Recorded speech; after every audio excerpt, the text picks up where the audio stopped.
فرمایا یہ یہودی اور عیسائی تم سے ہرگز راضی نہیں ہوں گے۔ یہ قرآن ہے اور سادہ ترجمہ تفسیر کی بھی ضرورت نہیں۔ یہ معاہدے کر لیں، محبت کے وعدے کر لیں، یہ تم سے راضی نہیں ہوں گے۔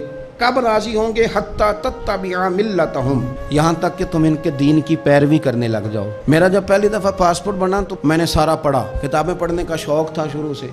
اس کے ہر صفحے پہ لکھا ہے کہ سوائے اسرائیل کے، یعنی آپ پوری دنیا میں یہ سبز ہلالی پاسپورٹ لے کے جا سکتے ہیں، خبردار اسرائیل آپ یہ پاسپورٹ لے کے نہیں جا سکتے۔ یعنی اتنی نفرت کسی ملک سے کہ اس پر لکھ کے چھاپ دیا ہر صفحے پر کہ یہ پاسپورٹ سوائے اسرائیل کے ہر ملک کے لیے کارآمد ہے۔ میرا سوال ہے عرب کے ان لیڈروں سے جنہوں نے اسرائیل کے ساتھ معاہدہ کیا، مجھے بتاؤ تمہیں فلسطین کی بیٹیاں بھول گئی نا ساری کی ساری؟ تمہیں وہ ماں بھول گئی نا جو مسجد اقصیٰ کے دروازے پہ کھڑی ہو کے چیخیں مارتی تھی اور کہتی تھی کوئی علی کو خبر کرو کہ میری بچیاں قید میں ہیں؟ وہ بھول گئی؟ تمہیں وہ بہن بھول گئی نا جس پر شراب کی بوتل انڈیلتے تھے اسرائیل کے فوجی؟ وہ آپ کو ابھی بھی ویڈیو مل جائے گی۔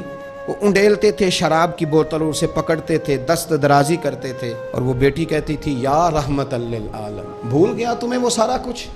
تم نے 1 منٹ لگایا اور تم معاہدہ کس سے کروا رہے ہو؟ امریکہ کے صدر سے؟ اتنا ظلم کیا تم نے، اتنا قاتل کے ساتھ معاہدہ؟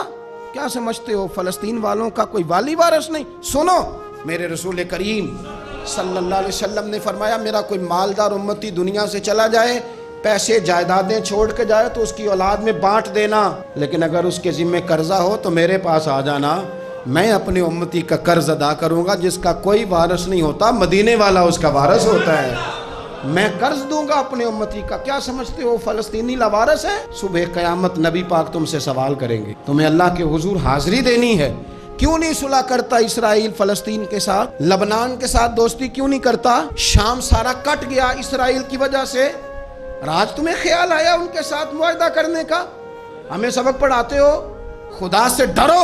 اور پھر اقبال کہتے ہیں مسلمانوں سے مایوس نہ ہونا، حکمرانوں سے زیادہ امیدیں بھی نہ لگانا۔ وہ جو چھوٹے چھوٹے لوگ نکلے تھے نا صحرا سے، بظاہر غریب تھے، بظاہر ان کے پاس مال نہیں تھا، وہ خالد بن ولید جیسے، وہ سعد بن ابی وقاص جیسے، بظاہر ان کے پاس زیادہ اسلحہ نہیں تھا۔ اقبال کہنے لگے مایوس نہ ہونا، یہ نہیں کہنا بن کچھ نہیں سکتا، فرمانے لگے رات میں نے سنا ہے فرشتے آپس میں باتیں کر رہے تھے۔ واہ اقبال تیرا بھی انداز کتنا نرالا ہے۔ کہنے لگے رات فرشتے آپس میں باتیں کر رہے تھے، میں نے سن لی ہیں۔ بھلا وہ کیا کہہ رہے تھے؟ یہ سارے لوگ نا خالد بن ولید، سعد بن ابی وقاص، یہ صحرا کے رہنے والے تھے، اور اس وقت کی سب سے سپر پاور روما کہلاتی تھی، الٹ پلٹ کے رکھ دی ساری رومی سلطنت۔ تو اقبال کہنے لگے رات فرشتے آپس میں باتیں کر رہے تھے کہ سنا ہے پاکستان کے، ہندوستان کے مسلمان جوان مایوس ہو گئے۔ کہنے لگا نہ مایوس ہونا، نکل کے صحرا سے، جس نے روما کی سلطنت کو الٹ دیا تھا، نکل کے صحرا سے۔